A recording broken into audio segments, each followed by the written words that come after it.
सास को मिली 36 गुणों वाली 36 बहुएं। गांव के प्रसिद्ध जमींदार राजाराम चौधरी और उनकी पत्नी भगवती देवी अपनी सख्त और अनुशासित जीवन शैली के लिए पूरे इलाके में मशहूर थे। भगवती देवी अपने नियमों के कारण जानी जाती थी और कहती थी, मेरे घर में बहू तभी आएगी जब वह 36 गुणों से परिपूर्ण होगी। उनके इकलौते बेटे सुनील की शादी के लिए कई रिश्ते आए, लेकिन हर बार भगवती देवी के 36 गुणों की परीक्षा में लड़कियां फेल हो जातीं। गांव में तो यह बात फैल गई थी कि जो भी भगवती देवी की बहू बनेगी वह देवी स्वरूपा ही होगी। भगवती देवी के 36 गुण। भगवती देवी मानती थी कि एक आदर्श बहू को इन 36 गुणों से संपन्न होना चाहिए। संस्कार परिवार की रीढ़ होती है। धैर्य हर परिस्थिति में शांत रहने का गुण। बुद्धिमत्ता सही निर्णय लेने की क्षमता। त्याग परिवार के लिए समर्पित रहना। सहनशीलता मुसीबतों में अडिग रहना। विनम्रता सबके साथ अच्छा व्यवहार। कर्तव्यपरायणता परिवार के प्रति निष्ठा। ईमानदारी हर रिश्ते में सच्चाई। मधुरभाषिता मीठा और प्रेमपूर्वक बोलना। स्नेहभाव सबसे प्रेम करना। न्यायप्रियता सही और गलत का भेद समझना। शालीनता आचरण में पवित्रता। संतोष कम में भी खुशी महसूस करना। स्वावलंबन आत्मनिर्भर रहना।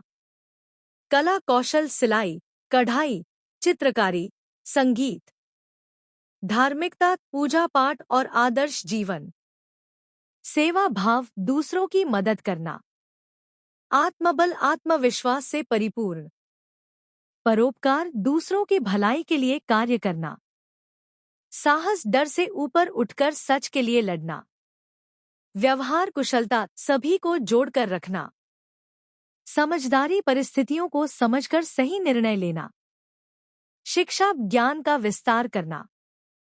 परिश्रम मेहनत करने की क्षमता। स्वास्थ्य जागरूकता परिवार का स्वास्थ्य ध्यान रखना। अनुशासन जीवन को सुव्यवस्थित रखना।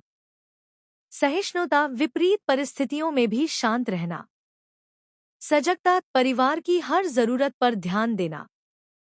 सौंदर्य आत्मसज्जा और आत्मसम्मान बनाए रखना। विचारशीलता हर विषय पर गहराई से सोचना। समर्पण परिवार के लिए खुद को समर्पित करना। कर्तव्यबोध हर जिम्मेदारी को निभाने की क्षमता। संवाद कौशल सही शब्दों में अपनी बात रखना। दूरदर्शिता भविष्य की सोच रखना। शांति परिवार में सुख शांति बनाए रखना। दया हर प्राणी के प्रति करुणा रखना। एक अनोखा प्रस्ताव। भगवती देवी की यह शर्त इतनी कठिन थी कि पूरे गांव में कोई लड़की उसे पूरा नहीं कर सकी। एक दिन गांव के ही संत रामदास बाबा ने उन्हें सलाह दी, यदि एक लड़की में 36 गुण नहीं हो सकते तो क्यों न 36 बहुएं ला ली जाएं, ताकि सभी गुणों का संतुलन बना रहे। भगवती देवी को यह विचार पसंद आया। उन्होंने इस पर गहराई से सोचा और निर्णय लिया कि वे अपने बेटे की शादी 36 बहुओं से करेंगी, ताकि परिवार में हर गुण बना रहे। 36 बहुओं की खोज। भगवती देवी ने पूरे प्रदेश में योग्य बहुओं की तलाश शुरू कर दी। उन्होंने यह तय किया कि हर बहू में कोई एक विशेष गुण जरूर होना चाहिए। धीरे धीरे उन्होंने अलग अलग जगहों से 36 बहुएं ढूंढ निकाली। लता जो स्नेह की मूर्ति थी। पूनम जो हंसमुख थी। सुमित्रा जो हर परिस्थिति में धैर्य रखती थी। कुसुम जो स्वादिष्ट भोजन बनाती थी। शालिनी जो मधुरभाषी थी। रीमा जो बुद्धिमान थी। संध्या जो धार्मिक प्रवृत्ति की थी। मंजू जो कला में निपुण थी। राधा जो प्रेम की मूर्ति थी।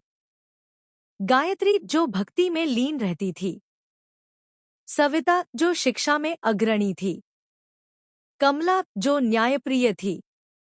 नलिनी जो सेवा भाव से परिपूर्ण थी।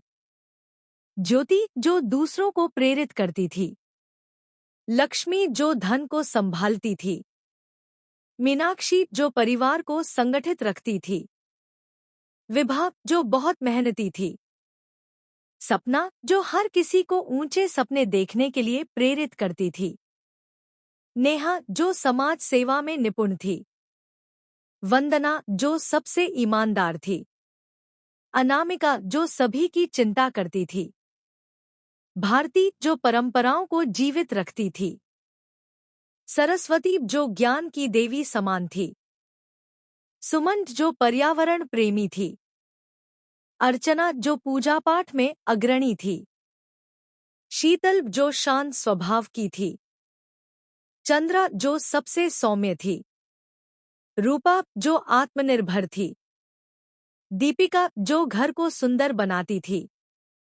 सुहासिनी जो हमेशा मुस्कुराती रहती थी, विद्या जो शिक्षा का प्रचार करती थी, कल्पना जो भविष्य दृष्टा थी, मधु जो हमेशा मीठा बोलती थी, भानु जो बहुत साहसी थी, कंचन जो स्वच्छता में निपुण थी, शांति जो परिवार में सुकून बनाए रखती थी।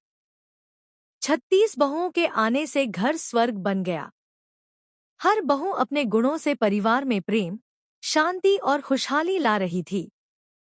भगवती देवी ने महसूस किया कि किसी एक व्यक्ति में सभी गुण होना आवश्यक नहीं है, लेकिन यदि परिवार के सभी लोग मिलकर काम करें तो हर घर एक स्वर्ग बन सकता है। अब घर में प्यार, आनंद और सामंजस्य का वातावरण था। भगवती देवी ने अपने पुराने सख्त नियमों को छोड़ दिया और स्नेह की मूरत बन गई। संपूर्णता अकेले में नहीं, बल्कि मिलकर रहने में होती है। नमस्कार दोस्तों, आपको हमारी कहानी कैसी लगी? कृपया हमें टिप्पणियों में बताएं। अपनी नैतिक और एनिमेटेड कहानी के लिए अभी हमारे चैनल चुलबुल स्टोरी टीवी को सब्सक्राइब करें। आपका बहुत बहुत धन्यवाद।